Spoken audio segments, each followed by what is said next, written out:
Well, hello again, everybody. Welcome back to Ozzy's Let's Drive channel.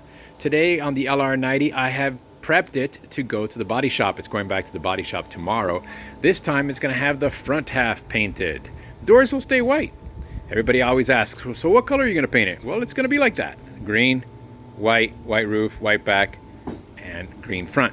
The difference is that I am selling this hood. It's in perfect condition, fantastic shape. And I'm going to put in a Puma hood. I'm going to paint it the same green. It's going to have the new Puma version wing top protectors, which are a little bit more narrow, and it has the hole for the aerial that I'll be putting on. I'm going to be removing these light surrounds before getting on the road. I'm going to remove the doors themselves as well, so that I can remove the seal, and it's just going to be a better paint job overall if he doesn't have to mask as much of actual body lines and stuff. I pulled the pins from here because I want to put the original seals, the rubber ones that just glue on here. So I pulled the pins from here so he can paint these vents separately, smooth this area out, paint that, and let that cure for about a week before putting in the seals, putting in the vent covers, and just sealing them shut for a month like they've told me on the forums before. Remove the wipers. It's going to get actual OEM genuine heated tinted front glass that I was able to source out all the way from Mexico. It was driven over and shipped from the States to me. The hood is going to be oh, there you go. Formula One week is next week here in Miami, so I guess they're practicing out on regular roads. So I'm going to be selling this hood. This hood is in excellent shape, and I'm going to be putting on a Puma hood. It'll be green, just like this.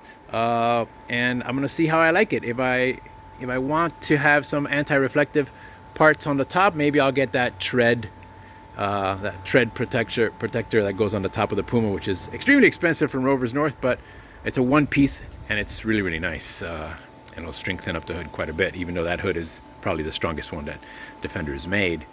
And since the hood is a little bit wider, I have to have a different set of wing top protectors that are a little bit more narrow, so that it doesn't interfere with the hood coming in.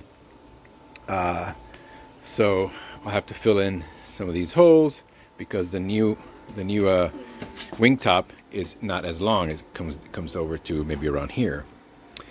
And yeah, here are the original ones. The original ones were quite big, and I loved the fact that they covered almost the entire wing top. See, these things came like right up to the edge, right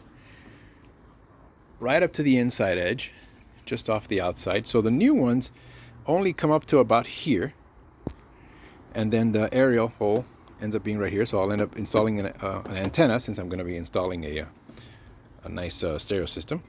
And so I'll need an antenna. That'll be the perfect place for it.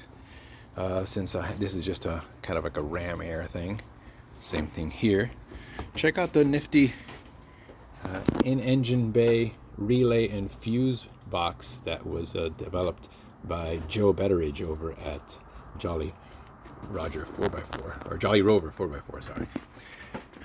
That's their logo over there. All right, so that's that. So tomorrow I'll leave the hood here at home. I'll leave the doors. It's going to be getting, I think I already mentioned, a tinted defrost genuine glass with a brand new seal. Just because, since it's going to be easier. Just take the glass off, take the seal off, paint it, let it dry a few days before putting in the new glass. And that way it's just going to be a better finish, better than taping, So I'm just trying to make it as easy as possible for the folks over at Select Bodywork in Pompano. And I'll have to replace the TDI. I like this one. These are raised. I like them.